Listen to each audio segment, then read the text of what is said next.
mu byamamaza ahantu hose agiye kugaruka. Yesu azanywe no gukiza abera, azanywe no gutanga amahoro, imibabaro yose izashira, Yesu agiye kuza. Yesu agiye kugaruka vuba, Yesu agiye kuza, ni mu byamamaza ahantu hose agiye kugaruka. Nshuti bakundwa bene data, ndongera kubaramutsa mu izina ry'umwami wacu Yesu. Mugire isabato nziza, mugumye kunezererwa mu mwami wacu, ariko turushaho kureba mu buryo bwo kwizera, tukareba uwo mwanya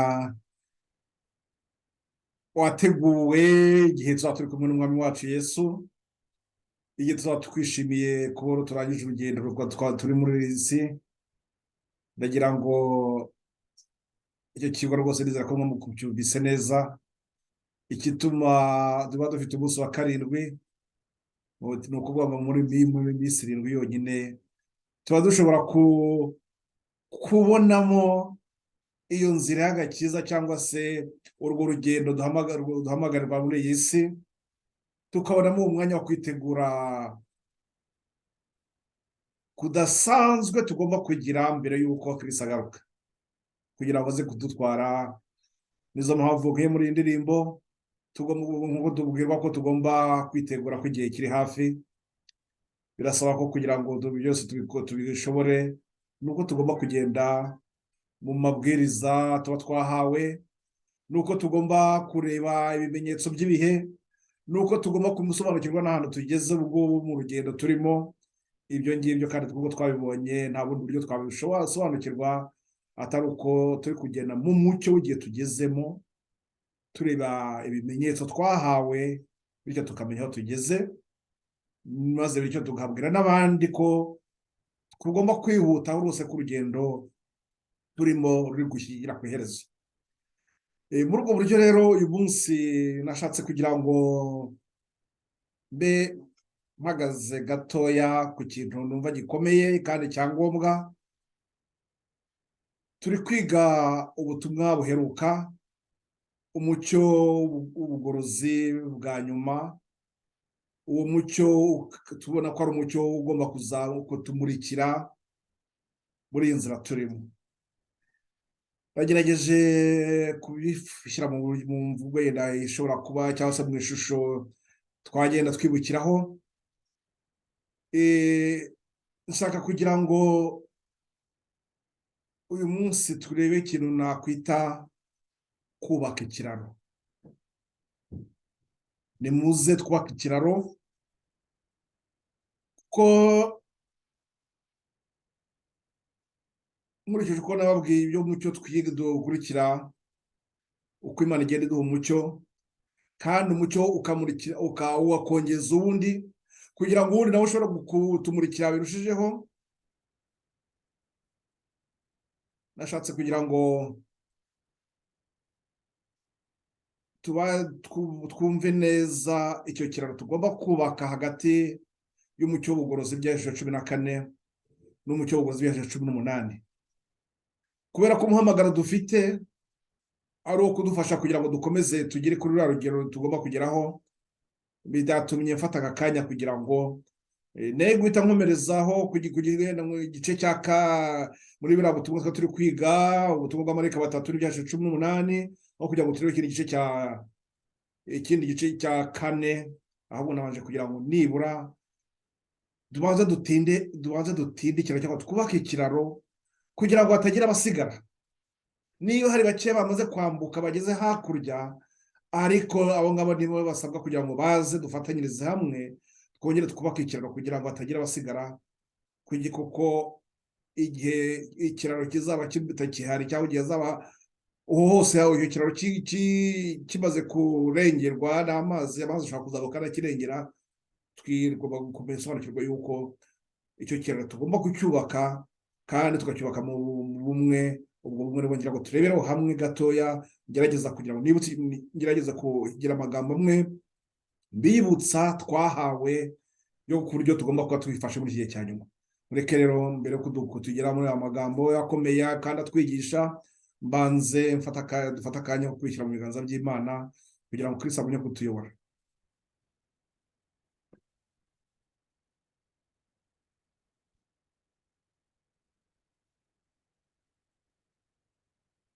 Data wa twese, nyiri gukiranuka kose, turagushimira Data, turaguhimbaza, turagashimira uburyo utwitaho kandi ukaturengera muri izi ntambara turimo turwana n'umwanzi. Muri ubu buryo aza akigira nk'umumarayika w'umucyo cyangwa nk'intumwa yawe, akaza agatushyira mu rujijo. Turagusaba kugira ngo Data ugumye kuba hafi yacu twese, abatwaramucyo bahagumye bafata amatabaza yabo, urumuri rugumye kwaka, maze rumurikira abari mu mwijima, bityo haboneke benshi bamwe Data baza mu nzira yo kukubana nawe no gukorera. Ubwo turi kwitegura kugera ku iherezo ry'iyi si, ry'iki gihe twaduhaye muri iyi si, turagusaba kugira ngo Data urusheho kutweza kandi kudutunganya. Nizo ngusaba Data kugira ngo muri aka kanya uze utumurikire, ubunikire bene Data n'abari mu bihande bitandukanye, aba bakurikira ibyigwa, ariyo bari turi kumwe aka kanya, Mwami n'abazabikurikira mu bihe biri imbere. Abo bose Data ari wowe ubaha bereka bikwiriye, kuko nduzi ubukene bafite mu Data bakomeze. Ndagusaba kugira ngo Data cyane cyane uhagurutse koko abagabo, abagore, abana bawe bari batoya, bakuru, bahaze bahagurukire koko umurimo Data duhamagarira, nk'uko umugaragu wawe Ezira yahamagaraga akabona ntabwo kuba bahaye inshingano bari kwitabira umurimo wabo, inshingano bahamagarirwa. Nibwira ko aricyo gihe turimo na n'ubu Data, ndakwinginga nguze ukomanga imitima yabo bose washinze umurimo, wahaye inshingano, kugira ngo bongere barebe bafite icyerekezo kimwe. Ubu tugire ugushyira hamwe mu murimo duhamagarira, dutere intambwe ubu tuyigana mu nshingano dufite, kuko tuyisoze bikwiriye. Ndagusaba Data, Mwana w'umuntu, kandi wowe uri mu ijuru uzi ibindi bidukwiriye Data, byatugirira umumaro, urushaho kubitwegera mu izina ry'Umwami wacu Yesu, amen.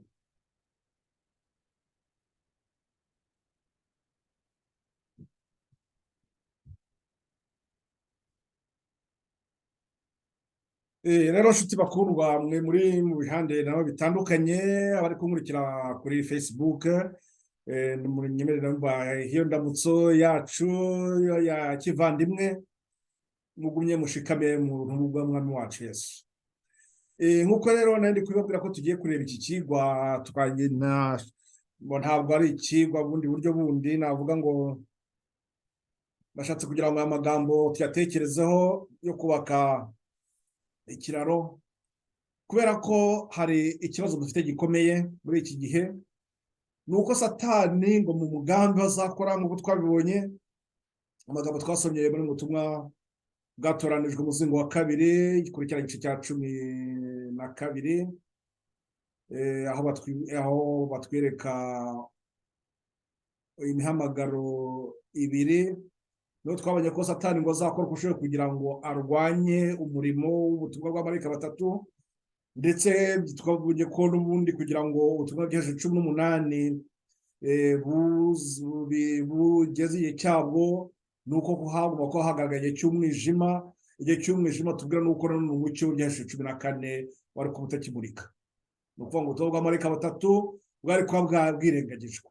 Muri uko kwirengagizwa twabonye yuko Imana nanone ihagurutsa abana bayo, abo bose n'ubundi bahora bafite gushaka kurushaho kujya mbere, kurushaho uburenganzira bwo kwezwa, abo ngabo Imana iba yabonye ngo ikagenda igakuba ku mutima bikabwira ati dore hari ikintu uko kitagenda, ndetse noneho ngo baguha kwa kundi Eliya nawe yabaga ari gutakamba avuga ati koko byashoboka bite mwana ko ibyenda byawe byasiribangwa. Nabo ngabo nabo baba bari mu icyo kibazo nk'icyo ngicyo cyo kuvuga bati ni igiki twakora kugira ngo umucyo ukuri koko tugarure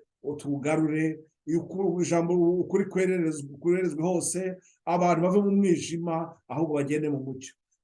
Ngicyo igituma nanone muri icyo gihe nyine hagomba kuba haboneka abo bose Imana ibishaka kugira ngo bahe iyo nshingano yo kugira ngo ubutumwa bw'amarayika batatu bwari bwirengagijwe bwongere bugaruke, ariko twabonye kuri byinshi 18 mu buryo buzaba bugomba kutumarira n'icyo gihe cyo kugira ngo dushobore kugaruka ku mahame y'umucyo waranze itorero mu ntangiriro zawo rwose, kugira ngo noneho uwo mucyo byashe 18 nawo urusheho kutwereka neza icyo ubwo butumwa bwari bugamije, kuba gutyo Satani nari kurwanya.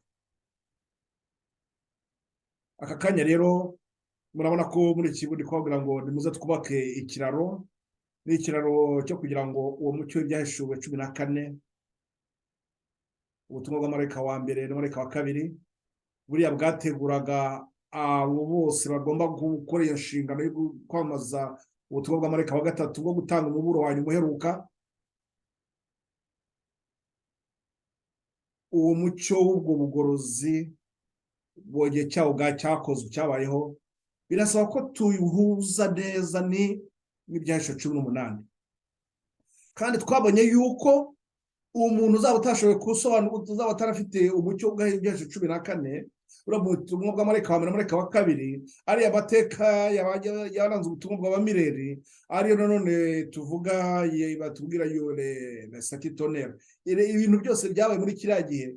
Ubu guhinda kw'inkuba kurindwi tubwirwa hariya, batubwira ko ngo arayo mateka yaranze abo bari mu mucyo w'ubugorozi, abo bari bemeye ubutumwa bw'abamireri bwabwiraga ko yuko twinjiye mu gihe cya nyuma cy'urubanza, nk'uko n'ubundi mu murimo Kristo dukorera twari twarabyeretswe, Imana yari yabitanzemo isomo, yarabyerekanye kera cyane igihe ubwoko bw'Imana bwari bukiva mu Misiri bukiri mu butayu, igihe yabaga ihema ikabereka umurimo umucunguzi azakora, uburyo umucunguzi azahuza umunyabyaha akongera akaba umukiranutsi, akongera agashobora kongera gusubira mu bwiza bw'Imana.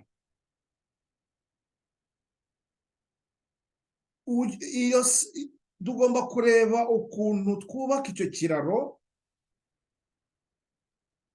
Ni ukuvuga ko abo ngabo batasobanukiwe n'ubutumwa bw'ibyahishuwe 14, ubu ngubu ni igihe cyo kugira ngo badasigara mu nzira.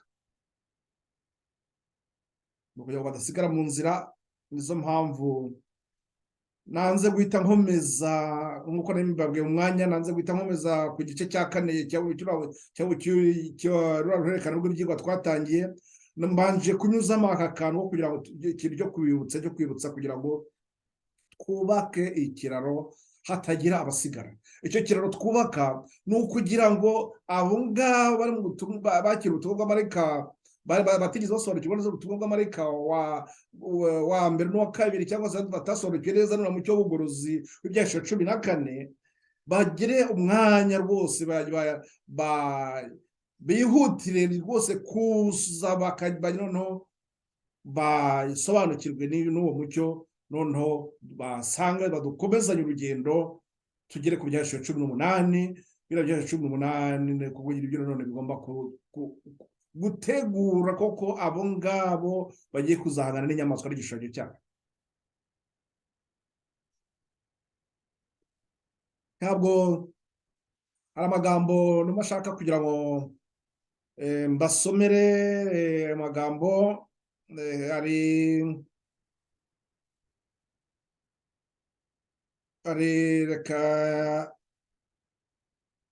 muri ibyo butumwa, uburyo Imana iraduhamagara muri uwo murimo wayo. muri uyu murimo Imana iduhamagarira, irasaba yuko ishaka ko abana bayo bakora mu bumwe, bakaba bahuje imbaraga, imyumvire, bari mu cyerekezo kimwe. Ni ukuvuga ngo ukuri turimo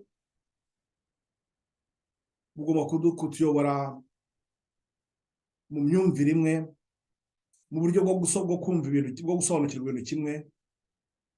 Ayo ni amagambo nanone y'abari gusohoza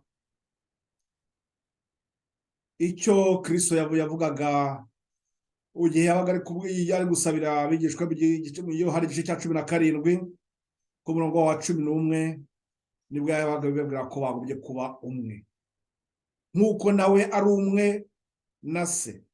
Ubwo bumwe Kristo yifuzaga nuko nyine bagombye kuba bayobowe n'uko kuri kw'ijambo ry'Imana. Ndetse iyo dukomeje ku murongo wa 17 n'abatubwira ko ngo uko kuri niko rero kugomba kutweza, uko kuri niko kuzongera kudushyira hamwe.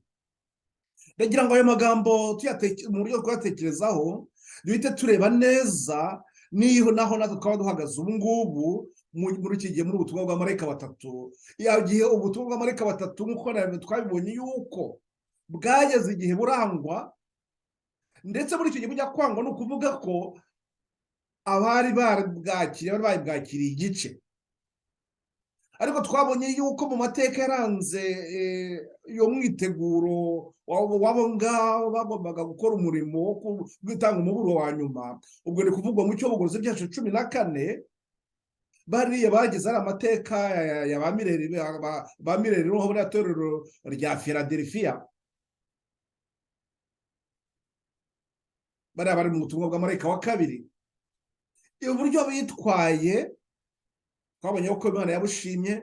Abo ngabo ni ukuvuga ngo nibo bari bahagurukiye, bari bateguwe, bari batoranijwe kugira ngo kuko bagende bakore inshingano yo kubwiriza ubutumwa bwa marayika wa gatatu. Ariko tubongereza uko iyo tuvuye kuri iryo torero rya Philadelphia, mwabonye ko twinjira ku itorero rya Laodikiya. Iryo torero rya Laodikiya rikaba ryari rigiye kuba mu gihe gikomeye cyane cy'akazuyazi, ndetse ubwo noneho kumva none turashaka kumva neza aho igihe ubwo butumwa bwa marayika batatu bwaburiye umucyo, bwabuze umucyo muri icyo gikomere, muri icyo batubwira cy'akazuyazi, muri uwo mwijima uranga amateka ya Laodikiya.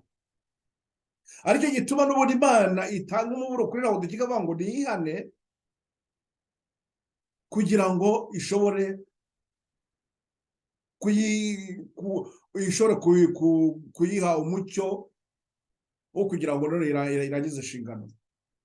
Ni ukuvuga ngo iragawe, ariko nuko kugawa noneho igahabwa n'inama. Ni amagambo numva ntabwo nabona umwanya wose kugira ngo yandasongera tuyinagaruka, ko ntabwo nabona umwanya wose nyasome, ariko mwareba mu nzandiko z'ibanze mu gitabo cy'igifaransa ni kuri paje yaho ya 270 niba nibuka neza, aho batwereka uwo muhamagaro Imana yabaga yahatanze. Noneho akabona ko hagomba kuba n'ishungurwa ryagomba kubonekaho. Muri iryo shungurwa niba ryagomba kubonekaho, ni ukuvuga ngo hari abana b'Imana. Ariko munyemerere ka magambo nyarebe nkavaho niyongeraho ibyanjye. Ni ukuvuga ngo muri uwo muhamagaro Imana itanga iri guha itorero ryayo, hari bamwe nyine bazawakira koko, ariko hari n'abandi batazawakira. Abo ngabo rero bazawakira, abo ngabo nibo ubu ngubu ndi kubwira, ngira ngo rwose turushaho kumva iki kintu kubahamagarira cyo kugira ngo baze twubake, nimuhaguruke, nimuze twubake ikiraro. Ni ukuvuga ngo nimuze dufashe abo ngabo bandi batari basobanukirwa n'ubutumwa bwa marayika batatu, batasobanukiwe n'umucyo w'ubugorozi bw'Yesu 14, tubereke noneho ibintu bigeze, tubereke n'icyerekezo cyaho tugiye kugira mu Yesu 18. iyo byaje 18 nk'uko nababwiye ni umucyo w'igihe tugezemo. Twabonye neza igihe ibyahishe 18 byagombaga gutangirira. Twabonye ukuntu itariki twarayikizeho twarayerekanye mu kigo cy'ubushize, ndetse no muri aka kanya ndi kubongera no kugira ngo abenshi bakora mufata umwanya wo kugunya mu mukoro w'ubundi bushakashatsi kurwanya uruhande, kugira ngo kiriya kintu igihe kitari cyumvikana byatugora gutera indi ntambwe. Mu bituma nabwo ngerageza kuba mpagaze gatoya ni ukugira ngo noneho tugerageze kuhaze twumve neza biri ko biri.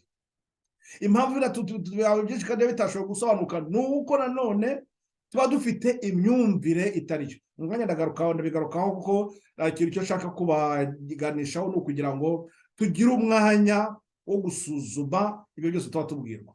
Aya magambo nashatse kureba rero dufite ayo navuga kuri paji ya 270 mu nzandiko z'ibanze mu gifaransa ni byo mu premiers écrits. Umushaka w'Imana ngo yabonye habayeho ishungura mu bwoko bw'Imana. Je demandais ce que signifiait le criblage que j'avais vu. On me répondit qu'il était causé par le conseil des témoins fidèles à l'église de Laodicée. Ngo yari yabonye ko hari habaye ishungurwa mu bwoko bw'Imana, none ngo yari yibaje ngo byari byatewe n'iki. Bamubwira ko ngo kubera ngo inama y'umugabo wo guhamya kubera inama y'umugabo wo guhamya ihitorero rya Laodikiya. Ce conseil aura son effet sur le cœur de celui qui le reçoit, il l'amènera à exalter la vérité. Iyo nama ihabwa itorero ihabwa inama yo guhamya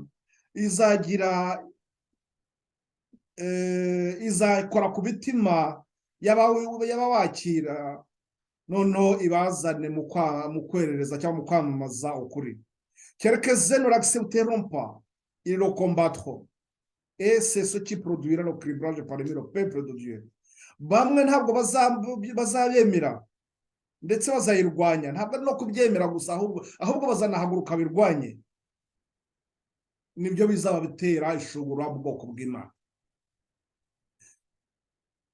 Aha hantu ndagira ngo turushaho gutsindagira ikintu tucyumve neza, ni ukuvuga ngo iyo ntambara izaba uko haba, ntabwo ari uko abantu bazanga ubutumwa bw'amarayika batatu, ntabwo bazanga uwo mucyo Imana iri gutanga, ahubwo bazahaguruka no kuwurwanya. Ni ukuvuga ngo nta gihe na kimwe Satani nanone, kuko ni ukuvuga ngo urugamba buri gihe cyose ruhanganyisha ibihande bibiri. Ni ukuvuga ngo Satani nta gihe na rimwe nawe yakukiriye, ahubwo buri gihe cyose nawe ashaka kugira ngo agumye kuzerereza abana b'Imana kandi abarwanye. Nicyo gituma n'ubwo icyo gihe nyine icyo kintu kigomba kubaho, hakagira abarwanya ukuri, hari n'abandi bazakwemerera n'ubu niko biri, kubera ko hari muri iki gihe hari n'ubutumwa byahishuwe 18. Uwo mucyo w'ubugorozi buheruka ntabwo ariko abenshi bazawemera, bazawurwanya. Abazawurwanya cyane cyane ni bande? Ni babane n'ubundi bazaba baragize uruhare mu kurwanya umucyo w'ibyahishuwe 14. uriya mucyo warebaga ubutumwa bw'abamarayika, warebaga bariya bagize amateka y'amirire, hamagaraga abantu kwihana, kuvuga no kubaha Imana no kwihimbaza, babereka ko igihe cy'urubanza cyageze. Ibi by'inama umugabo wo guhamya ntabwo nabivuga bitindaho cyane, ariko reka aya magambo nakurikiyeho reka nyabasomera nayo numva kuko nyatsindagira mwese birabaterera gufata umwanya wo kuzajya kuyashaka mu musome n'ibindi bikurikiyeho. Baratubwira ngo j'ai vu que l'homme témoignage véritable n'a été écouté qu'à moitié. Nabonye yuko iyo nama y'umugabo wo guhamya yumviswe igice. Ce témoignage solennel dont dépend la destinée de l'Église a été considéré à la légère, sinon tout à fait méprisé. Iyo nama y'umugabo wo guhamya ariyo nanone iherezo ryacu rishingiyeho, byafashwe mu rwose mu gahoro, nta bushake burimo, ndetse bamwe bakaba nta n'icyo nababwira rwose. Il doit produire une sérieuse repentance. Tous ceux qui le reçoivent vraiment s'y conformeront et seront purifiés. Ubwo butumwa, iyo nama izatuzanira ukwihana nyakurya kuri. Abazemera iyo nama mu by'ukuri kandi bakagenderamo bazezwa, ils seront purifiés. Nibuke yuko buriya butumwa turi kubwirwa byahishuriwe 18, kiriya gice cya 18 umurongo wa mbere kugera ku wa 3, uriya muhamagaro wa mbere ni umuhamagaro wo kugira ngo abantu baze bezwe, ni ukwihana. Nicyo niko kwihana kwa Lawodikiya. Muri cya kiraro ndi kubabwira bene data, ni ukugira ngo abo ngabo bamaze gusobanukirwa n'uwo mucyo byose 18, bari abo ngabo bamaze kumva umuhamagaro wa mbere, abo ngabo nta yindi nshingano bafite, niyo kongera bakareba abo bandi bakiri hakurya y'ikiraro, ndetse bakiri kujijinganya, bumva nta n'icyo bibabwiye, bakagerageza kurushaho kubereka yuko igihe cyo kwambuka ko cyageze, ko bagomba gusobanukirwa n'umucyo w'igihe tugezemo. Umucyo w'igihe tugezemo, mwibuke yuko ngo igihe cyose turimo, ahantu hose tugeze, Imana igenda itanga umucyo ukwiranye n'igihe abantu bagezemo, kugira ngo uwo mucyo ubafashe kwitegura no gusobanukirwa n'intambara barimo n'uburyo bagomba kwirwanya. Nicyo kigaragara yuko muri iki gihe hari ikibazo dufite gikomeye cyane, nshaka gutsindagira cyane kandi ngiye guhita ngeraho, nicyo kugira ngo dusobanukirwe iyi ntambara turimo, ni gute dushaka kurwana intambara igihe twaba turi kurushaho kugenda turushaho ahubwo kurushaho kuba abanyakamwe. Rero babyita ngo abanyakamwe, Satani agasanga ahubwo agiye gukoresha ikintu cyo kugira guhagurutsa ikintu nakwita ngo ni ishyaka ritafite impamvu zaryo, ishyaka ryo kugira ngo abantu bamwe bafite bikururiyeho, mbese noneho basohoze y'amagambo harimo Pawulo yabwiraga Timoteyo mu gice cyaho cya 4, yuko ngo abantu bazishakira abigisha bahuye n'ibyo bashaka kumva, aho kugira ngo ahubwo noneho bagire ishyaka nka ririya Pawulo none yababwiraga. Numva ari mu rwa mbere rw'Abakorinto, ntabwo amagambo ye nahita nyareba ngo nyasome. Mu rwa mbere rw'Abakorinto, igihe bamwe batangiye kwicamo ibice bavuga ngo ngewe ngo ndi uwa Sefa, undi ati ngewe ndi uwa Apolo, arababwira ati ngo byari bimurakaje cyane ku buryo yaravuze ati icyo nzi muri abo bose nta n'umwe nigeze mbatiza. Niho yababwiraga ati mbese noneho koko tugiye bamwe bagiye kuba bayunguye abo bose, ninde waba muri abo ngabo, ninde waba wapfiriye muri mwese? Ni ukuvuga ngo ubwo bumwe bwagombaga kugumya kubaka itorero, ahubwo Satani yaragize ate, yaragiye kwerekeza intekerezo zabo ku bantu, ngo buri wese agende yishakire nyine umwigisha uhuye n'ibyo ashaka n'ibyumvire n'uko ashaka kubyumva. Nizo mpamvu nanone tubona amagambo urumva ari mu Bihamya umuzingo wa mbere ko ngo ahubwo abantu tugura mu kigo tuvuga ngo ni meprise par essentiel, ngo abantu ntabwo baba biteguye kumva ikintu kibacyaha. Nizo mpamvu ndetse benshi nabo kugira ngo bikurureho abantu birinda kuvuga ukuri ngo bakwature, ngo bakuvuga uko kuri, ibyo ngibyo nabo bigakurura akaga. Ariko amagambo nanone muri iki gitabo ntabwo ngiye kuyasoma, muri uzarebe ikigo kivuga avertissement, uburyo umujakazi w'Imana nawe yacyashywe kubera ko ngo yabaga ashaka koroshya imvugo, ngo adashaka gucyaha cyangwa se ngo atange umubiri uko Imana yamuhaye, ngo yahuranye kugira ngo abantu koko abahinda umushyitsi bahinda umushyitsi, ahubwo nicyo cyo gikwiriye. Nizo mpamvu n'ubu ngubu ndi kubagerageza icyo nshaka kugeraho ni ukugira ngo aho turi muri iki gihe turi muri iyi ntambara turimo, ubu ikigaragara bivuga nuko bamwe benshi ndabazi, ubu kigiye kugaragara nuko noneho uyu mucyo byose 18 nkuko bamwe baragiye babyibeshyaho, bagiye kugira ikintu intambara kuvuga bati ibyo natwe ntabwo tubyemera. Ariko rero njye ahubwo navugaga nti niba batanabyemera, none ahubwo nibaza n'ibyo bemera tubigaragare.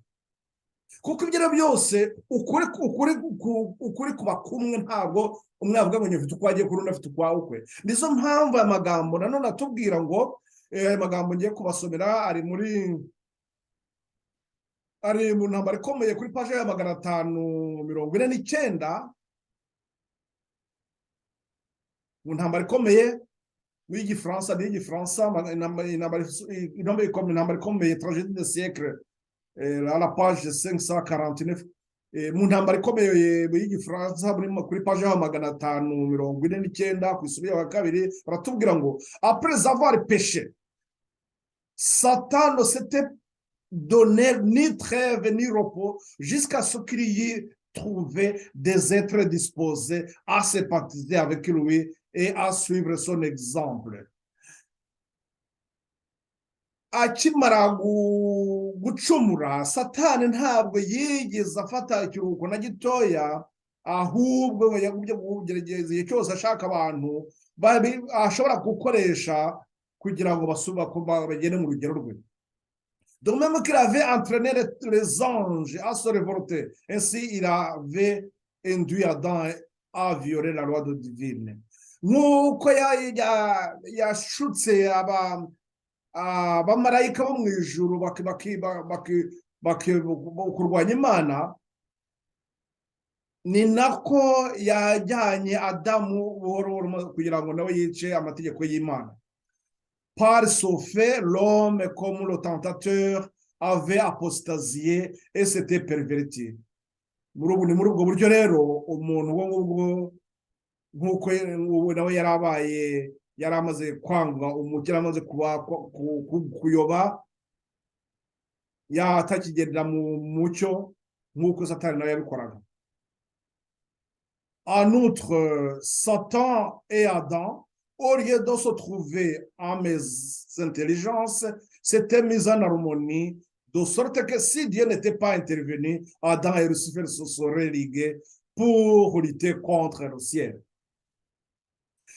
Muri icyo gihe Adamu amaze gucumura, ni ukuvuga ngo Adamu nawe bamaze gucumura, Satani nawe yaramaze kubona ingabo ze abagiye gufatanya nawe, bagiye kwiyongera kuri abamarayika be, kuri abamarayika yayishutse. Ariko Imana ngo idahita iza ngo mu buryo kugira ngo none ikiza Adamu na Rusuferi na Satani bagombaga kuba barashyize hamwe bari kurwanya Imana. Donc l'inimitié entre l'homme pécheur et l'auteur du mal n'est pas un fait d'ordre naturel, comme le démontre l'entente farouche qui dresse contre Dieu et les impies et les armées de Satan. Ibyo biratwereka yuko urwango ruri hagati y'umuntu wacumuye, umunyabyaha, na nyirukuzana icyaha ariwe Satani, ntabwo ari ibintu koko twavuga ngo bigomba kuba gutyo, bisanzwe gutyo, bigomba guhora gutyo. Ahubwo ibyo biratwereka yuko uko gushyira hamwe byo kugira ngo barwanye Imana, abo bose, abo babi n'izo ngabo za Satani, aho bose bazagira uko kwishyira hamwe, bagahuriza hamwe kugira ngo barwanye ibyera by'Imana. Ubwo bumwe bwa Satani n'ingabo ze nabo bagira bate? Bagira umwe. Bakatubwira ngo Satani et ses anges ne sont que un dans leur guerre contre Dieu. Mwibuke aya magambo twahereyeho tuvuga yuko ngo Imana nako Kristo yasabiye itorero rye ngo ribe umwe nk'uko nawe ari umwe na Kristo na se. Ubumwe tugomba kugirana na Kristo nibwo nanone butuma tugira dute dushobora kuba umwe. Ahangana na Satani nayo ku rwe ruhande, ingabo ze zose nazo ziraza zigakorana n'abamarayika be yashutse, noneho bakaza bagakora ubumwe.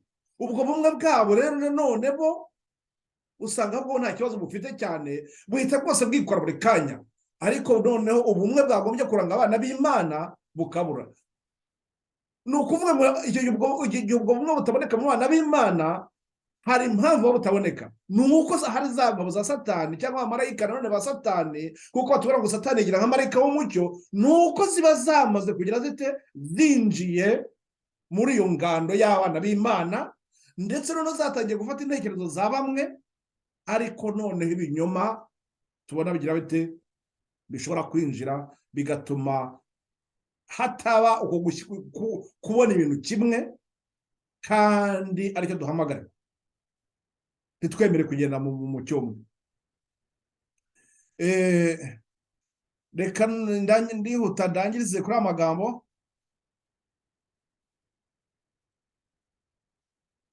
En outre, donc, ikindi kigaragara, si Satan et ses anges ne sont qu'un dans leur guerre contre le souverain de l'univers, ils ne sont pas moins en conflit sur tous les autres points.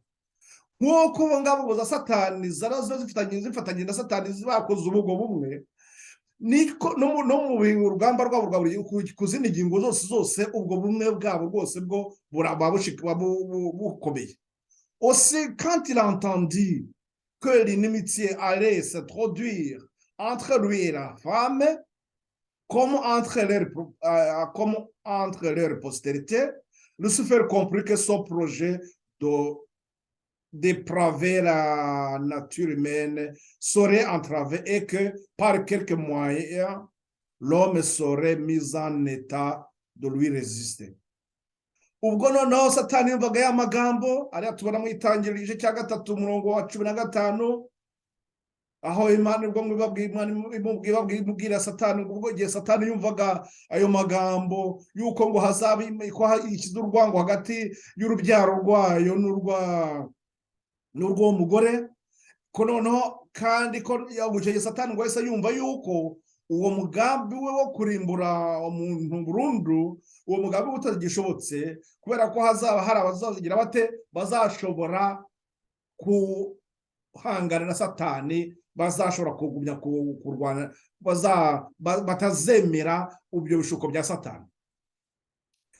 Kuri ingingo impamvu mpagarara hangaye nshaka kugira ngo icyo kintu cyumvikane neza cyane n'uki, nicyo kugira ngo turusheho kubona urwo ruhande dushobora kuba turimo ubu ngubu, niba yenda dushaka ko duhagaze mu ruhande rwa Satani, muri urwo ruhande, muri urwo bumwe bwa Satani, yenda tukaba tutabizi, kubera ko izo ntekerezo cyangwa se inyigisho zose zishobora kuba zaza zirwanya umucyo w'ijambo ry'Imana. Twamubuje twabonye ko ngo nta handi byaturutse kuri Sekibi Satani. Reka nihutire ku mayandi magambo, amagambo tubona nanjye ndahita nyahuza ariko tuzanyira bene tuje dushaka kubire ikindi gihe twibuke ko hari atubwira ko ngo ira nyamaswa mu gihe 13 ko izahabwa imbaraga, ndako twebonye muri gihe 17 ura murongo wa 12 ko ngo izabigomba kurwanya umwana w'intama, kandi umwana w'intama akazabitsinda. Uwo murongo ni 13 umurongo wa 7 n'ibya 17 kuri umurongo wa 12 ugakomeza murumva ku mirongo umwe kose uri guhura, batwereka yuko iyo ntambara n'ubundi twarayibwibira imbere yacu, tuzi ko iyo ntambara ihari, ahubwo none ikibazo ngo tuyiteguye dute, cyangwa tugomba tuzahagarara dute. Hari icyo dusabwa, l'unité d'action et la façon de juger. Dieu voudrait que son peuple soit discipliné, uni dans l'action et dans la façon de comprendre les choses et de juger. Imana ishaka ko muri ubwo bumwe bwo unité dans l'action et la façon de juger, muri ubwo bumwe tugomba kugira mu murimo turimo, Imana ishaka ko ubwoko bwayo buba burikize hamwe mu murimo ndetse n'uburyo bwo kumva ibintu, n'uburyo bwo bisobanukirwa no kubisobanukirwa no kugira no gaciro babiha. Mais pour en arriver là, il y a beaucoup à faire. Mais kugira ngo ibyo bintu bigerweho hari ibintu byinshi byo gukorwa. Le cœur charnel doit être subjugué et transformé. Uwo mutima wacu wa kimuntu ugomba guhinduka.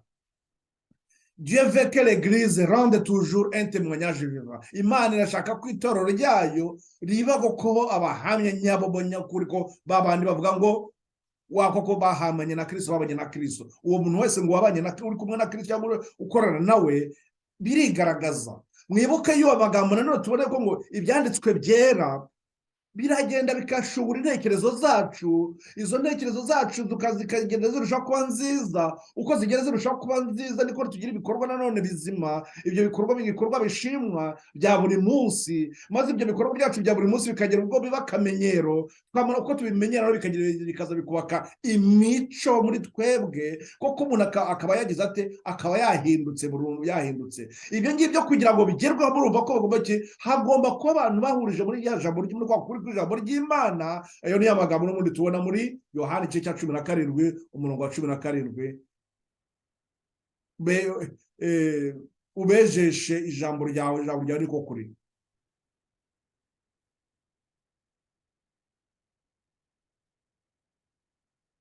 Bakongera katubwira ngo seul l'esprit de Dieu réalisera cette unité d'action. Iyo igishobora kuza cyatubyo ubwo bushoboka. Ayo magambo mu bihamya ku musingo wa gatatu kuri page ya 92 na 93 mwazasoma amagambo yose, ariko ngenda somaho gasubikamo gusa gato yatubwira ko ngo lorsque nous croirons vraiment à la prière du Christ, lorsque nous mettrons en pratique dans notre vie quotidienne les instructions qu'elle contient, on verra dans nos rangs l'unité d'action. Igihe rwose tuzaba turi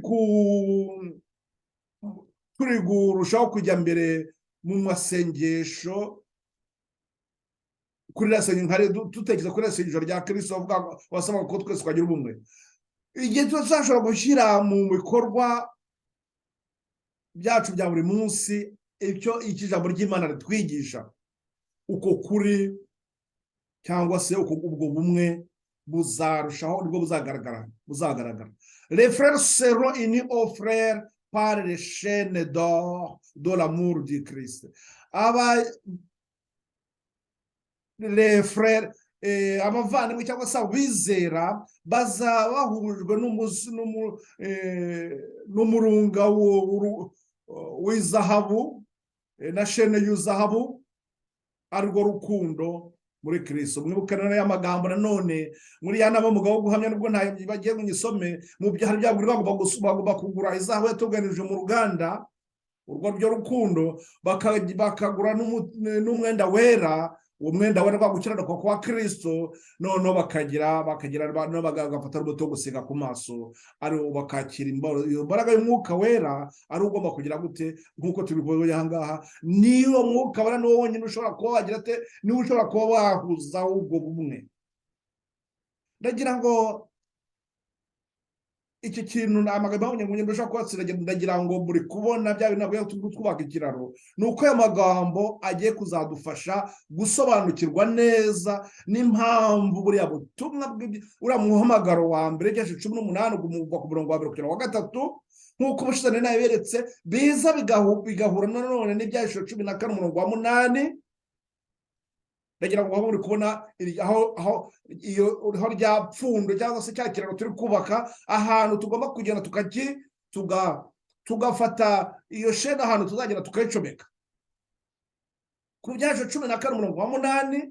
Twongera kugira dute, twongera kuvuga ibyerekeranye na Babuloni, izo nyigisho z'ibinyoma, ibyo binyoma byinjizwe mu itorero, byinjizwe mu kuri kw'ijambo ry'Imana, bigatuma none kubera ko ibyo binyoma birusha kugenda biba byinshi, bigatuma bitera urujijo mu bantu. Mu by'ukuri urwo rujijo rusha kuba rwinshi, ni nako abana b'Imana n'abadayimoni bumwe butagira bute, ubwo bumwe ntabwo bushobora gushoboka.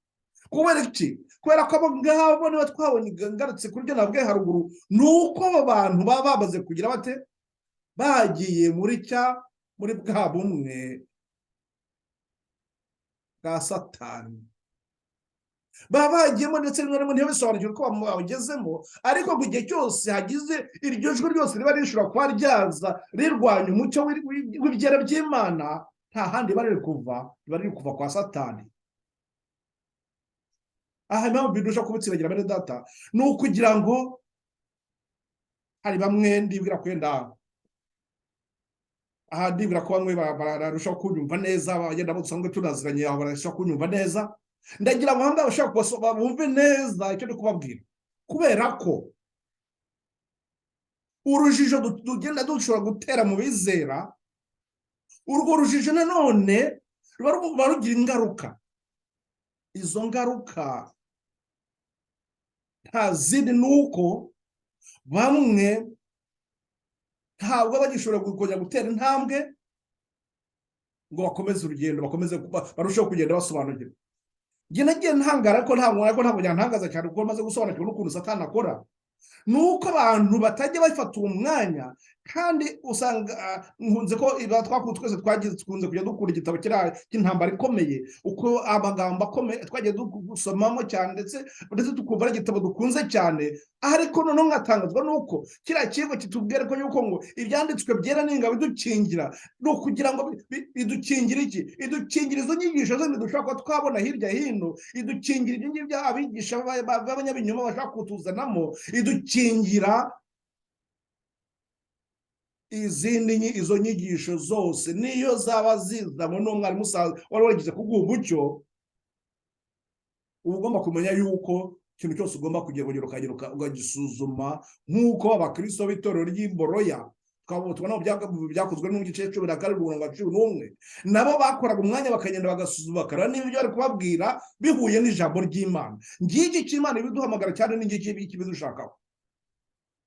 Ibyo ndi kubabwira ahangaha turi kugira ngo twubake icyo kiraro kugira ngo kirusheho kubakwa, nuko twagombye kuba turi kugira imyumvire imwe, turi muri ubu bumwe. Abo ngabo bari guhamagarirwa ahangaha, ubwo nibo ubwabo bashaka kwisuzuma bakareba niba koko biteguye kuko niba batasobanukira ibyiciro 14 uriya mucyo by'ejo 14 ntabwo bagira bate, ntabwo bashobora kuza muri abo bubatsi. Birasaba kugira ngo none abo ngabo babisobanukiwe, bamaze gusobanukirwa n'ibyiciro 18 ko ari uwo mucyo w'ubugorozi buheruka. Abo ngabo nibo bagomba kuhaguruka bakagenda bakajya gufasha abandi mu gutera mu kubaka icyo kiraro. Abo ngabo ni babandi tuzabigarukaho, nzabereka muri wa muhamagaro, nk'uko nababwiye cya Ezira igihe hamagaraga abo baza kubaka, ntabwo bose koko bumvise umuhamagaro icyarimwe. Hari ababonetse ku gihe cya mbere, abo baza mu gihe cya mbere kuri ya tabura, niba mwibuka neza muzabona ko ari abo bita ngo reprete, bandi bagomba kujya muri iyo nshingano. Abo ngabo berejwe n'iyo nshingano yo kuyobora umurimo wo kwezwa ukenewe, kandi abo bantu bagomba gukora uwo murimo. Twabonye yuko abantu ngo ntabwo ari babandi bazabarerejwe umurimo wo kurambika ibiganza, ntabwo ari uko bazabariza amashuri yayo ngayo yose bakoresha kugira ngo bavuge ngo abantu ngo bangaba baremerewe n'ibi. Ntabwo ari uko bazabaha uburenganzira n'abo bayobozi b'amadini cyose, ahubwo abo ngabo nk'uko gucyo tubonye yuko ngo abo ngabo bazaba bejerejwe n'umwuka wera, kwaguba biteguye bamwe igihe cyose barahoraga bababajwe n'ibyo babona, bakeneye ko bumva ko bafite iryo shyaka ryo kuvuga ngo ni gute ibyera by'Imana byagumya gusiribangwa, ni gute twagumya kwihanganira ko ibintu bigenda bityo. Abo batwaramuka Imana iri gutegura abo ngabo, abo nibo bari guhamagarira inshingano yo guhamagara bagenzi babo ngo nibaze bubaka iryo teme, kugira ngo n'abandi noneho babandi bategeze bagira gusobanukirwa neza, babona aho banyura, baze noneho binjire mu mucyo wa nyuma w'igihe mucyo uheruka, ubugorozi buheruka, bashobora no kurangiza inshingano bahamagara. Ntabwo hari byinshi tuba twavugana, ariko ntabwo umwanya ndabona uko tugomba kuwufata ukuri twawugira ni mutoya, tugera turahugurikeho ikindi gihe. Icyo nshaka kurangirizaho kuri icyo kintu, tukaba tubonye yuko ngo tugomba kugira imyumvire imwe, iyo myumvire imwe hari ukuntu umujakazi w'Imana nawe yajya kwivugaho. Ntabwo hari byinshi nk'uko babwira, hari byinshi namwe mushobora kujya mukisomera mu bindi bitabo ahandi, cyangwa no mu ijambo ry'Imana mubona ko ntabwo nakunze gufata byinshi ngo nsome hariya. Ndagira ngo nimusoma mu butumwa bwatoranijwe umuzingo wa mbere, hari amagambo numva mbere yo kugira ngo basomere aya ngaya, ntabwo ngiye kubabwira ikiranye n'ukuntu Satani aba yakoresheje abo bantu muri gitabo cya Evangeliste kuri paje ya 548 atubwira ukuntu ngo abantu bafata ibyanditswe bakabikoresha nabi. Muri uko kubikoresha nabi, abo bita ngo pseudo docteur, none babikoresha nabi, bagagenda bakayobya ababizera bemeye kubakurikira. Abo bemeye kubakurikira kandi nabo niba batafashe umwanya wo kugira ngo n'abasuzume, maze ngo abo ngabo bakagira bate bakarorongotana. Ariko ibyo byose kandi mwibuke yuko ngo wa mwanzi duhanganye Satani ngo abashaka kugira ngo abantu ntibasobanukirwe n'umucyo w'igihe tugezemo, ntibasobanukirwe n'uwo mucyo ariwo nanone ariho agakiza kacu gashingiye, maze ngo akabajyana, bigatuma bizanira iki? Bizanira izindi nyigisho zo kubahugenza, zo kubashyiramo ibyo byiringiro bipfuye byo guhora bavuga ngo ni twebwe koko, dore koko turi kumwe n'Imana. Ndetse ngo Satani ngo icyo gihe aremera akabaha n'ibitangaza cyangwa akabereka n'ikintu y'uko ndetse niba ari umubwiriza cyangwa se umwigisha, niba yahamagariye abantu bati nyabureka bihana nimuze, maze ngo Satani ngo ikidakunda ngo ni uko icyo gihe nashaka kujya akajya muri za ngabo ze neza zose akazikumanga ati mugende. Ndibuka amagambo muzasoma mu ntambara ikomeye, ndibuka batubwira ko abantu batubwira imitego Satani ngo akoresha, ngo aba afite imitego myinshi, ngo ku buryo ngo iyo umuntu umwe yihannye amukurikiza ngo abandi 9. none n'icyo gihe nanone ngo umwigisha umubwiriza ashobora no kwigisha agahamagara abantu, yarangiza akajya akabona ko umubare uri kuza ari bwinshi, akavuga ati koko pe, ati kuko twahawe umugisha. Kandi ko burya ntabwo ari umugisha. Iyo igihe nawe ubwe aramutse yisuzumye agasangamo n'ibyo ari kwigisha ari ibinyoma, noneho bakaba naho yabonye n'abo bantu bose ngo bari kuza bivuga ngo rwose twigishwe twafashijwe, ntagombye kwibaza byagenze bite. Ahantu ibyo bintu twabonye byashobotsaga, hari aho ko Imana agira gutya ikabyemera, nko twabonye ku gihe cya Bamireri, kubera ko hari umugambi yabaga Imana ishaka iri kugeraho, kandi uwo mugambi n'ubundi wabaga uri ugeranye n'ubutumwa bwiza, nk'uko twabibonye nubwo naberetse yuko muri cyahara twabonye mu byakozwe n'intumwa igice cya 10 ibya Karagatabo kari karyohere kandi kagira ngo gasharira, ndetse bakaba barashatse kwandika akavuga ati none ati kwandika ati kuko impamvu batagomba kubyandika kuko nuko abantu batagombaga kubimenya, kubera ko ibyo byagomba kuzagira icyo byagomba kuzasohoza ubuhanuzi bwo kwibanira byabishatse. Icyo nshaka kuvuga ni uko ngo abo ngabo muri icyo gihe babibwira ngo bati koko umurimo wo rwose kujya mbere, ndetse turi kugenda mu bihande hirya hino, ndetse abantu bari kutwakira, ndetse bari kuboneka ni benshi. Iyo ni imitego Satani mwajya atega. Ndetse niba twebuka neza icyo ikigwa naberetse turi mbabwira iherezo ry'ubutumwa bw'amarayika wa kabiri, uramwitegura urangira mu cyo bugorozi bya 14, kuko hari amatsinda abiri, nubwo hari amatsinda abiri, mwabonye mwibuke yuko Mirere atari mu butumwa bw'amarayika wa gatatu, ariko iryo tsinda ryari mu Mirere n'abo bandi bose bagiye barongotanye. Ikindi ngo cyabahaga kurari ko bongeye baratangira barigisha bagira bate, ariko n'abantu bakabona abantu barusha kuzana baba benshi. Ariko igihe bari gukora ibyo ngibyo, iri tsinda ritoya ryari kwitegura kwakira umucyo wa marayika wa gatatu, ryo ryari riri gusuzuma, riri kureba aho bibeshye, bari gusobanukirwa ibyanditswe, ngo barara amajoro basenga, bari kugenda umurongo ku wundi basobanukirwa n'aho bageze. Ariko igihe abandi bo bari bishimiraga iki? Bishimiraga yuko ngo bahamagara mu mubatizo, abantu bakaboneka ari benshi baze kubatizwa, ariko ntabwo babaga bari kumva ko bari kugira bate n'ubundi bari kure y'umucyo.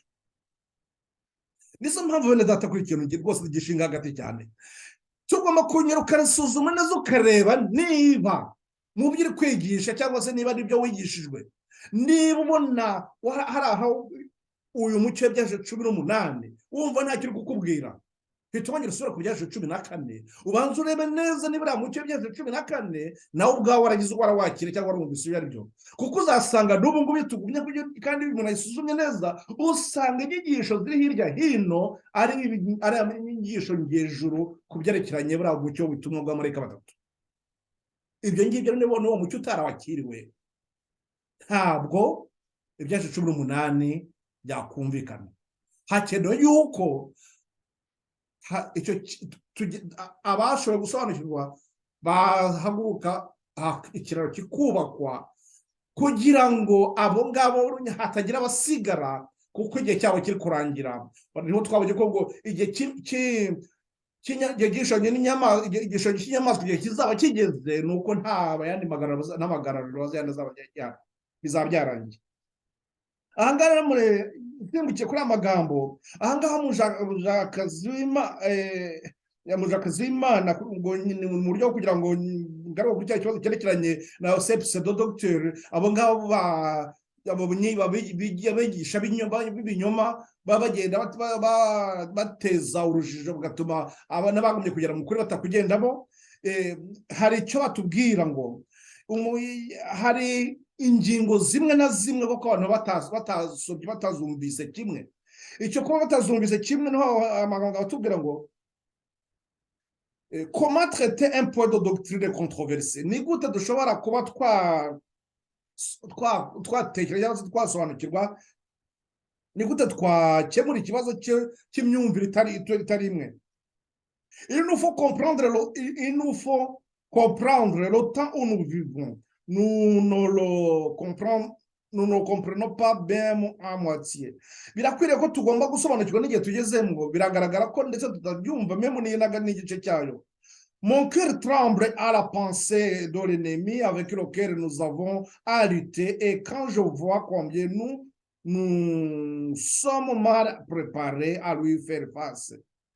Umutima wanjye rwose urahinda umushyitsi iyo ntekereje y'ukuntu umwanzi we aba yiteguye, uwo mwanzi tuba twigomba nawe ukuntu aba yiteguye, ariko twebwe aho ugasanga nta mwiteguro dufite.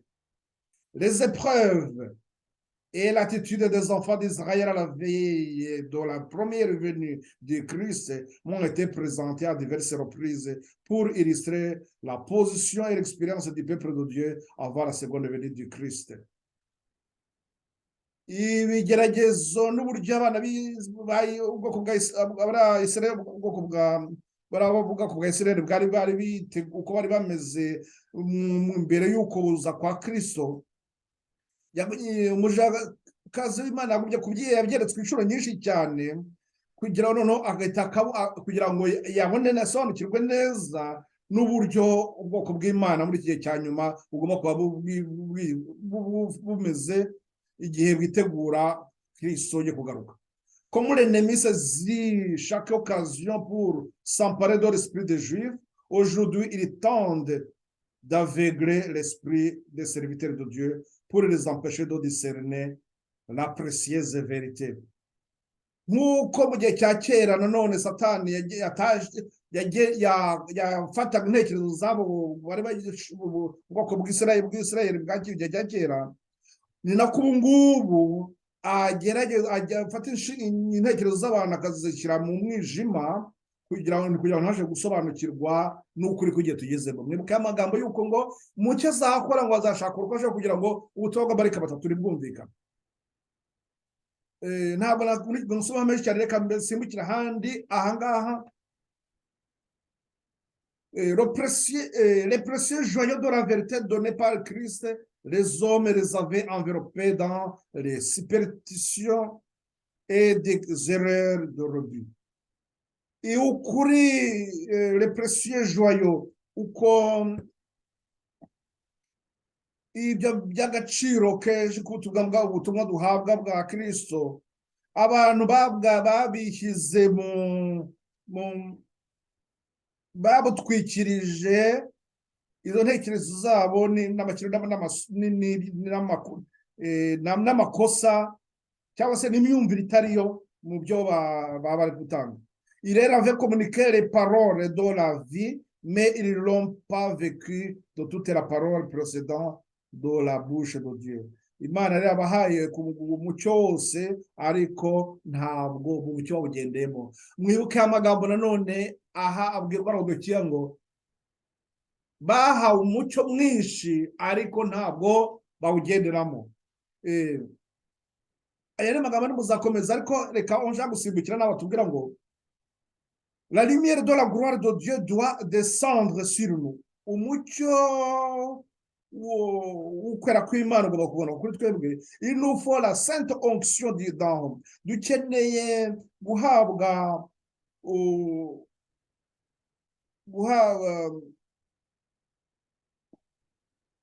la sainte onction, dukeneye kuminjarigirwa n'umwuka mbese uvuye hejuru, uvuye mu ijuru.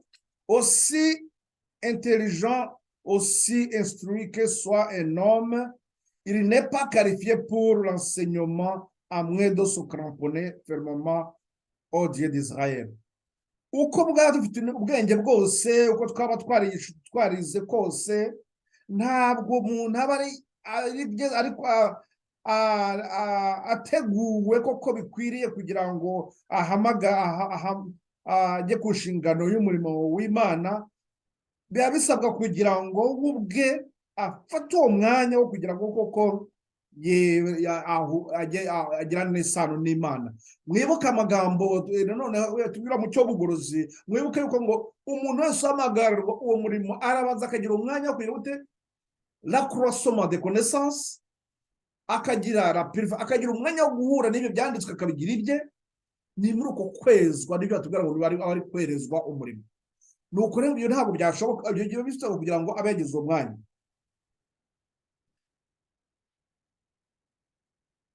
Icyo gihe niho abari guhabwa muri makeya batubwira ko ariho la puissance d'en haut, celui qui est en communion avec le ciel accomplira les œuvres de Christ. Uwo nguwo uzaba ufitanye isano n'Imana azakora uko umurimo wa Kristo. Sa foi en Dieu le mettra à même d'exercer une influence sur l'humanité. Muri uko kwizera afite ku Mana bizamufasha ndetse gukora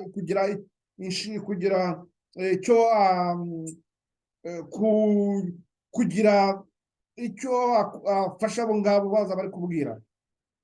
Il se mettra à la recherche des brebis perdues de la maison d'Israël. Azashobora kujya gushaka izo ntama zazimiye zo mu muryango zo mu bwoko bw'Israël. Si la puissance divine ne vient au secours de l'effort humain, je ne donnerai pas un fétu de paille pour ce que peut faire le plus grand homme. Iyo imbaraga ziva mu ijuru zitaje kuri uwo muntu, byagaragara ko ntacyo yakora, nk'uko icyatsi nacyo kitagira nta kintu cyo gikora ku muntu. Le Saint-Esprit fait défaut dans notre œuvre. Umwuka w'Imana ntabwo kugaragara muri twe mu murimo turimo. Rien ne m'effraie plus que de voir les divergences qui se manifestent parmi nos frères. Nta kintu kintera ubwoba cyane nko kubona abana b'Imana bavuga bari gusubiranamo. Nous sommes sur un terrain dangereux quand nous ne sommes pas capables de nous réunir en tant que chrétiens pour examiner avec courtoisie les points de doctrine de controverse. Tuba turi kumanga, tuba turi ahantu ho kumanga, ahantu kurura ibyago. Iyo bigaragara yuko abo bose ko tudashobora kuba kwicara hamwe twahura nk'abakristo ngo turebe neza ndetse mu buryo bw'ubahari ngo turebe neza izo ngingo tutari kumvikanaho. Je suis tenté de m'enfuir pour ne pas subir l'influence de ceux qui sont incapables d'examiner candidement les doctrines de la Bible. Aho ngaho akaba waragiye kuba ati ngo rwose njye mbaho ahantu mba numva ngomba kwita mahunga aho hantu haba hari abantu kubera abantu badashobora kuba bakwicara hamwe ngo n'umutima w'umudendezo ngo basuzume ibi byanditswe batari kumvikanaho. Ceux qui se montrent incapables d'examiner impartialement les arguments avancés en faveur d'un point ou de vue qui diffère du leur ne sont pas dignes d'enseigner dans n'importe quel département de la cause de Dieu. Abo bose badashobora kuba bakwicara ngo baganire n'abagenzi babo ku ngingo runaka nubwo yaba idahuye n'imyumvire ye, abo ngabo ntabwo bakwiriye kujya mu murimo w'Imana, ntabwo rwose ntabwo bakwiriye guhamagarwa mu kujya mu murimo w'Imana. C'est le baptême du Saint-Esprit qu'il nous faut. Dukeneye umubatizo w'Umwuka Wera. Sans cela, nous ne sommes pas mieux préparés à aller dans le monde que ne l'étaient les disciples au moment de la crucifixion de leur Seigneur. Bitagenze bityo ntabwo twaba twiteguye kujya gukora umurimo w'Imana nk'uko kiriya cy'intumwa mbere uko zihabwa Umwuka Wera nazo ubwazo ntabwo zari ziteguye kuba zageraho zigera ngo zisoze umurimo. Aha ngaha iyi murongo rwose tuwufate tuwumve neza, nicyo kitwereka yuko igihe uriya muhamagaro w'imyaka 18 uriya murongo wa mbere kugera kwa gatatu, uriya muhamagaro wa mbere, igihe uriya muhamagaro wa mbere utari witabwa, ntabwo abantu baba bashobora kuba bagira ngo bagiye guhaguruka ngo bagiye kujya mu murimo. Tous les enseignants doivent d'abord apprendre afin que les yeux reçoivent l'onction qui lui permettra de discerner les progrès de la vérité divine. Abo bose bigisha bagomba kumva ko bakenewe yuko babone basukirwa umwuka kugira ngo ushobora kuzabafasha kugira ngo gusobanukirwa n'uburyo umurimo w'Imana uri kujya mbere. Les rayons du soleil de justice doivent briller dans son cœur pour qu'il puisse communiquer la lumière à d'autres. Umucyo, imirasire yo gukiranuka kwa Kristo igomba kuba imurikira umutima yabo bose wabugomba guhaguruka kugira ngo ajye kubwiriza ubutumwa abandi. Aya magambo y'umurenya bane data nuko muri umuhamagaro ndi kubaha wo kujya buryo kuba ku kiraro uko babwira ko bisaba ko abantu bagomba kuba bahuje ubumwe, bagomba kuba basobanukiwe n'icyo bagomba gukora bayobowe n'Umwuka Wera. Abo ngabo noneho bavuga batiteguye kuba baca bugufi ngo basuzume ibyo babwirwa ko bitari ukuri. Abo ngabo ntabwo bashobora kuba bahabwa umurimo, ariko ibyo ni ukuvuga ngo niyo badahamagara umurimo ni ukuvuga ngo n'ubundi baba hari umurimo n'undi baba bihaye, n'ubundi baramenya bakikora uwo wihaye, ariko ntawe wabahaye uwo murimo.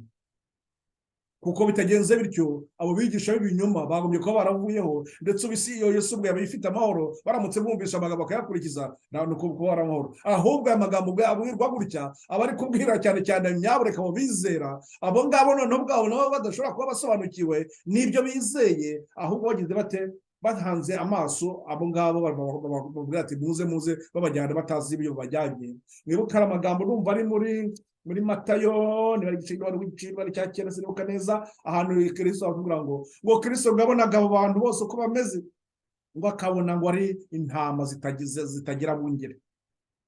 Mwibuka amagambo none muri Yeremiya no igice cya 3 umurongo wa 15 avuga ngo nimungarukira twebwe nzabaha nanjye n'abigisha bahuye nzabaha abigisha bahuye n'umutima bahuye ababigisha bahuje n'icyo umutima wanjye wifuza n'ubushake bw'Imana. Uriko n'amagambo y'Imana ubwo ndabivuze mu mvugo yanjye, ariko mwe yasome mwumva uko ariko muri buryo icyo shaka kugira ngo nsiregere aha ngaha bene data, kandi icyo ndangirizaho nuko ibi ngibi turi kubonye ndi kubahamagarira ndi kubereka ibi byo kubaka icyo kiraro hari ikintu yenda nibwira ko cyazadufasha muri ibihe biri imbere kuko nta mwanya tujya tugira yenda ngo tuganire yenda ngo bamwe dugire icyo bamwe bavuga ati iki kintu kukibona gutya cyangwa uku nguku ngo izo mpaka zibeho kuko ngo burya impaka nazo burya ni nziza kuko impaka zituma abantu barushaho kubona ikintu neza ku buryo batari basobanukiwe bahita barushaho kubona neza. Amagambo ni gusoma mu migani igice cya 18 umurongo wa 17 niyo batubwira ngo iyo umwe yavuze uba wumva ko ari ibyo gihugu ariko kuri pe ariko ngo noneho n'undi yaje akavuga ibindi ahubwo nabyo wumva hari ikiraro kuri none ibyo ngibyo bimeze bityo hari ikintu bidufashije nuko icyo gihe dushobora kuvuga tuti kuko se n'ubu ukuri icyo gihe cyo bigiye kudufasha bituma none natwe dushobora gushaka ukuri kugiye kutwubaka bigatuma noneho ya magambo tubona mu rwa mbere rwa Petero igice cya 3 umurongo wa 15 bavuga ko buri wese agomba kuba yiteguye gusubiza umuntu wamubaza ibyiye yiringiye. Buri wese yagombye kuba ashobora guhamya ibyo yiringiye, ashobora kuvuga ati ibi ngibi koko ni ukuri ndakwemera. Ni ukuvuga ngo ibyo byaba bishingiye ukuvuga ngo ni ibyo yasuzumye abigera ibigo bigira ibye noneho biramwubatse. Nimusoma ayo magambo murumva ko icyo dusaba aradusaba kugira ngo hagire umwanya wo gushaka gusobanukirwa. Nizo mpamvu hari ikintu ndi gushaka numva ndi kubahamagarira, tuzareba umwanya wo minsi iri imbere nzabereka ikindi kintu. Hari amagambo, hari ubundi buryo nshaka ko tuzajya dushobora gutekereza. Ndashaka gufata umunsi nzabaha gahunda neza, tukajya tugira uwo mwanya, tukagira ingingo imwe gusa nkayibona mbere cyane, noneho nyuma tukagira umwanya wo kwitekerezaho kugira ngo turebe neza ibyo twize. Noneho icyo gihe umuntu akaba yabona niba hari undi ufite ukundi abyumva, nawe icyo gihe akavuga ati njyewe hari ubundi kundi ndi kubyumva biriya bintu. None icyo gihe icyo bizadufasha ni uko bizatuma n'undi nawe arushaho kugenda ashakisha, bityo noneho ibyo bazaba yize ntizere ibyo abantu bamubwiye bandi, ahubwo nazaba yagize ate azaba yashatse kubishakisha. Ayo magambo hari icyo ndishaka kugira ngo tuzajye dukoresha ni uko hari kambereke gatoya ku cyo nshaka uko numva ibintu ndi kubabwirana. Ntabwo atari byo mbonye, ntabwo ariyo.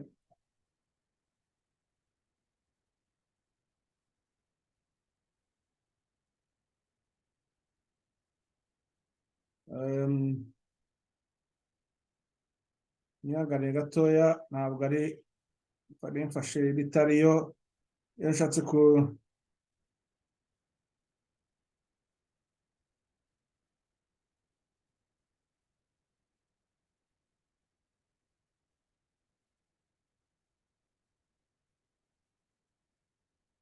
nibeshyeho gatoya mu twihanganire. Icyo nshaka kugira ngo cyo muhamagara ni ukugira ngo uzafate umwanya wo kujya twibaza kuri iyi ngingo ngo wowe ubyumva ute. Icyo mushaka kugira ngo ahantu tuzakora ni uko kuri iyi ngingo ngo wowe ubyumva ute tuzajya dufata buri kuvuga ngo abazajya bari kuri iyi forumu muzajya muza rwose buri wese mutangaho intekerezo zanyu uko mubibona. Ni ukuvuga ngo nzajya mbashyiriraho ingingo runaka tumagira umwanya wo kwitekerezaho. Noneho tuzafata umunsi, numvaga natekerezaga ko twajya dufata nko kuri uyu munsi muri amasaha ya saa moya z'ijoro, ubwo 19h hano i Burayi, kimwe noneho nanone na vendredi 19h, kuko bizajya bisa kuri mwe zajya bitambuka mu Gifaransa, ibindi bizatambuka mu Kinyarwanda. Ni ukuvuga ngo iyo ngingo izaba ivuga ngo wowe ubyumva ute. ahangaha urugero ni nk'ubwo ari nk'ingingo imwe tuba tuzarebaho, hari nk'ahangaha mu gihamya kimwe bavuga ngo abanyafurika nibo batahiwe. Hari imigambi mirongo bifite hano tugomba kuzarebaho. Ibi ngibi bizagenda bidufasha kugenda dusobanura, bidufasha kugenda tuvana urujijo mu bantu, mu bizera, bityo bigatuma bamwe murushaho gusobanukirwa. Cya kiraro turi kubaka tuzacyubaka muri ubu buryo, kuko tuzaba tugenda turushaho kugenda dusobanura buri wese kugira ngo asobanukirwe n'ibyo yenda we yarafashe gutya mu hejuru, ahubwo agira umwanya wo kugenda abigira ibyo noneho, bityo arushaho gusobanukirwa n'uburyo dushobora kwambuka. Igihe rero tuzafata uwo mwanya wo kugira ngo tujye tureba iki kigo tuvuga ngo wowe ubyumva ute. Bizajya bari ikigwa, ntabwo ari ikigwa ubundi nako kuri rezo yacu dusanzwe duhana ibitekerezo. Nzagera ngo nyikoherereza nk'ubu, noneho nyuma ushobora gushyiraho komantere zawe, niba yari na videwo yenda ushaka wenda ari ubundi buryo ufite kubisobanura, nabwo icyo gihe nabwo ugafata umwanya. Icyo tuba dushaka umwanya ku buryo icyo kintu nacyo gishyira ahagaragara, kuko cya kintu nababwiye yuko cya kintu cyo mu migani 18:17 yuko umwe niba ari byatanze ukuri, n'undi akaba afite ukuri nawe ibyo byumvise, birasaba kugira ngo noneho wowe uri kubyumva ubyumva ute. Icyo nicyo kintu gikwiriye cyo kugira ngo abantu bave mu rujijo, batavuga ngo barakurikira umwigisha runaka, barakurikira undi, aho buri wese ashaka iyo nzira kandi yahawe umucyo nyawo. Icyo kiraro n'ubwo buryo kigomba kubakwa kugira ngo dushobore kugarura abantu mu bice byacu 14, nyuma yaho ushobora gusobanukirwa byacu 18, kandi ibyo bikorwa vuba, kuko igihe kiri kwihuta, kiri kuturangirana, ubwo inyamaswa izaba habwa ubutegetsi bwose. Mwibuke yuko dusaba kuba twaramaze kurangiza la croissance, ko tugomba kuba twaramaze kugera ku rugero, igiti kigomba kuba cyaramaze kugera ku rugero rwo kuba kiri kwera imbuto.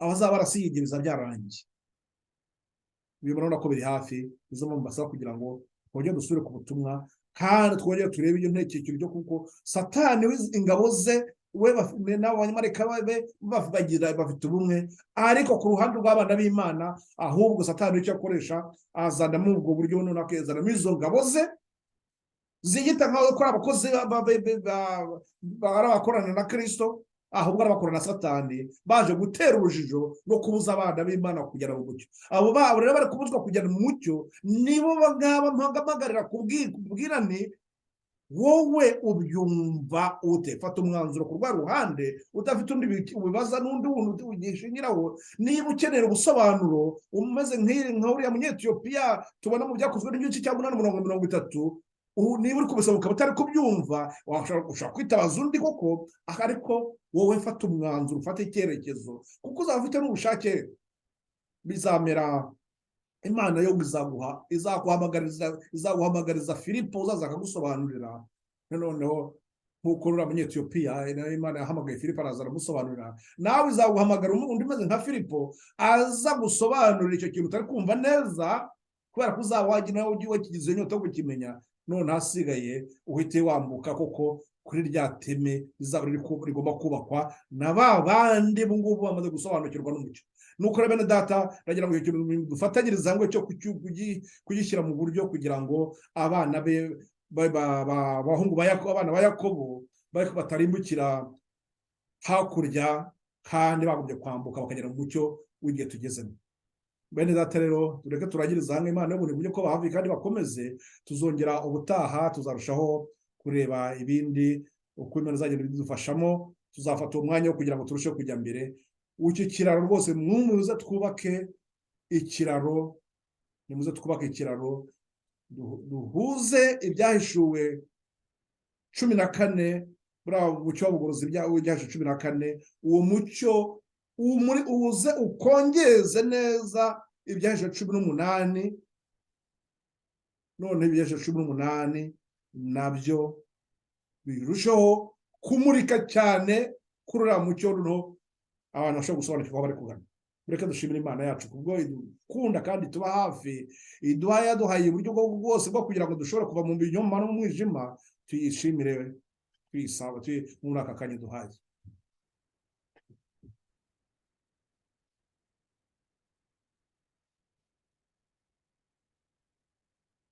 Data turagushimiye turaguhimbaza kandi byiza utugirira umucyo utugezaho uko bwije uko bukeye tubonamo urukundo rutarondoreka kuko wirengagiza uko turi ukarushaho kutugirira neza.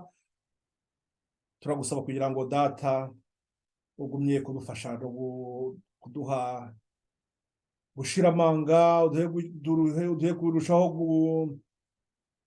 gusobanukirwa n'imikorere ya Satani ituma tudashobora kurushaho kujya mbere ngo tugere mu mucyo w'igihe tugezemo. Duyobora data intambwe zacu, yobora intambwe za bene data bari hirya hino, yobora intambwe data zaba bose ari ukurikira ibyanditswe, umucyo uri kuduha bashobore gutera intambwe kubwije uko bukeye muri mucyo w'igihe tugezemo, bashobora gusobanukirwa n'ubutumwa bw'ibyahishwe 18 bituzana muri uko kwihana kwa Laodikiya, bihamagarira abo bose bakomanzwe ku mutima gufata umwanzuro, bagafata icyerekezo kizima, bakambuka bakagera mu mucyo w'igihe turimo. Ngwino tuyobore data, tuhe gusobanukirwa n'ubushake bwawe bwa buri uko bukeye. Turagushimira mu izina ry'Umwami wacu Yesu data kuko utajya udutererana. Amen.